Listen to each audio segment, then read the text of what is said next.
Bem-vindo, pessoal, ao terceiro ano, a mais uma videoaula com o professor Raul, onde eu vou trazer uma correção da atividade da semana passada. Vamos lá. Primeiramente, eu queria comentar com vocês que eu alterei o desenho da questão, porque como a questão traz para vocês lá no livro, aquele desenho seria impossível de resolver, tá? E aí eu dei uma pesquisada na questão e o desenho original dela é parecido com esse aqui, tá? Eu tentei fazer o máximo possível parecido e seria esse desenho aqui. Então, olha só o que acontece. Ele fala que essa questão aqui é um polígono equiângulo, quer dizer que é equiângulo é porque os ângulos internos, né, possuem meios iguais, assim como os externos também, tá certo? Lembrando que quando eu digo que um polígono, né, que possui mais de três lados é equiângulo, não necessariamente ele precisa ser equilátero, tá certo? Ou seja, ele precisa ter todos os lados iguais. Então, vamos lá. Como eu disse, vou começar a calcular a medida do ângulo externo, que é 360 dividido pela quantidade de lados, nesse caso 6. Então, se cada ângulo externo é 6. Então, olha só o que acontece. Como cada ângulo externo é 6, eu consigo formar aqui três triângulos isósceles a princípio, não é isso?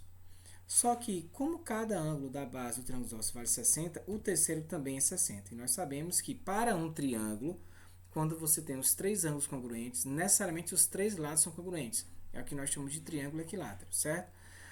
Então, observe. De posse disso, eu consigo afirmar que esse triângulo vermelho maior também é equilátero. Então, quer dizer que os lados deles são congruentes. Então, assim a gente consegue resolver a questão. Observe. Como esse lado aqui, observe, esse lado a medida dele é 26, ó, 8 mais 12, 20, com 6, 26. Esse outro lado aqui também tem que ser 26, certo? Então, de posse disso, como aqui já tem 16, o meu y tem que ser 10. Então, observe, se esse y é 10, aqui também é 10. Porque lembra que meu triângulozinho aqui, né, embaixo, ele é equilátero, certo? Então, aqui é 10. A mesma coisa acontece aqui, ó. Se esse triângulo aqui, os lados medem 8, aqui embaixo também é 8. E aí agora eu vou conseguir descobrir também o valor de x. Já descobrimos que o y é 10, agora a gente vai descobrir o valor de x. Note, cada lado do triângulo maior tem que dar 26, já descobrimos isso. Como aqui já tem 18, ó, 10 mais 8, 18, para fechar os 26, está faltando quanto? 8. Então descobrimos, observe, descobrimos o quê? Que o valor de x é 8 e o valor de y é 10. O que a questão quer? A questão quer o quê? O perímetro. Como é que eu acho o perímetro? A soma dos lados, lembrando que é do meu hexágono. 20, por que 20? Ó, 10 mais 10, 20. Esse outro 20 vem de onde? Ó, 8 mais 12, 20. Sobrou o quê? Esse 8 mais esse 6, que dá 14. Então, somando essas três medidas, vai dar quanto? 54. Essa questão 2, questão bem tranquila, ele pede para calcular a soma dos ângulos internos de um octógono. Então, só aplicação de fórmula, né? A fórmula para calcular a soma dos ângulos internos, onde n é o número de lados. Como o octógono quer dizer 8 lados, 8 menos 2 é 6. E aí, efetuando essa multiplicação, você vai encontrar 1080.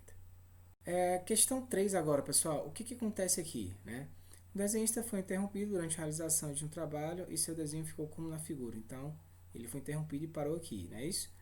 E o que ele quer aqui, resumindo aqui, né? Ele quer saber o seguinte: quando a figura estiver completa, o número de triângulos equiláteros com os dois de seus vértices sobre o círculo é. Ou seja, resumindo, a quantidade de triângulos que vai ter aqui representa a quantidade de lados do polígono que vai se formar aqui dentro, tá certo? Então, como a gente vai fazer isso? Observe, né? Como esses triângulos são equiláteros, cada ângulozinho dele equivale a 60. Então, ó, o ângulo interno desse polígono que vai ser formado aqui internamente nessa circunferência, tá? Ele vai ter 160 graus, certo?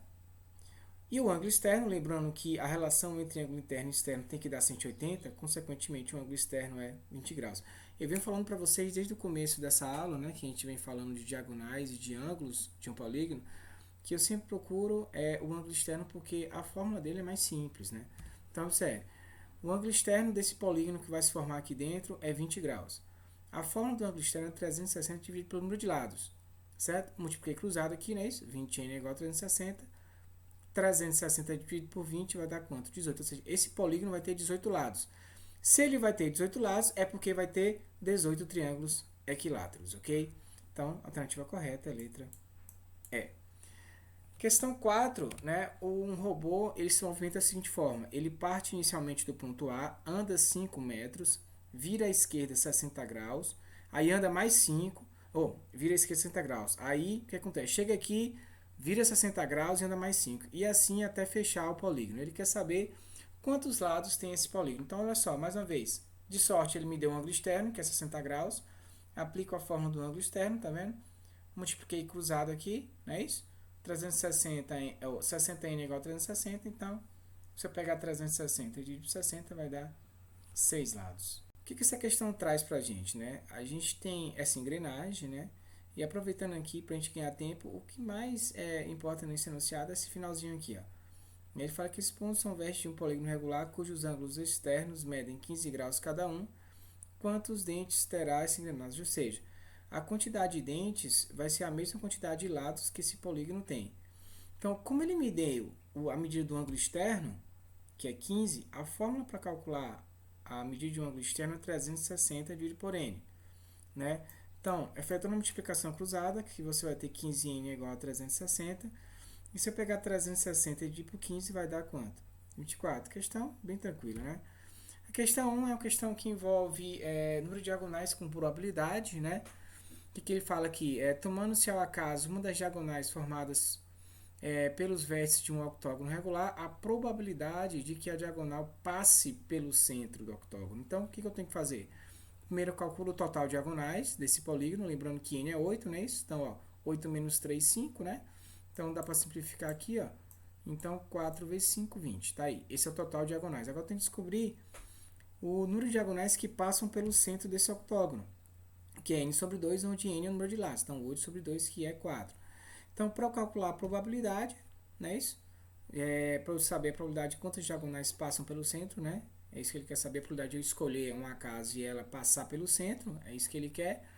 Basta pegar o total de diagonais que passam pelo centro e dividir pelo total de diagonais desse polígono. Então, vai dar 1/5. Transformando isso em porcentagem, vai ser 20%. Questão 2, o que ele fala aí pra gente? Ó, as mediatrizes de dois lados consecutivos de um polígono regular formam um ângulo de 24 graus. Quantos lados tem esse polígono? Então, veja só. Se aqui é 90 graus, é óbvio que esse cara aqui também é 90, porque aqui é um ângulo raso. Pronto.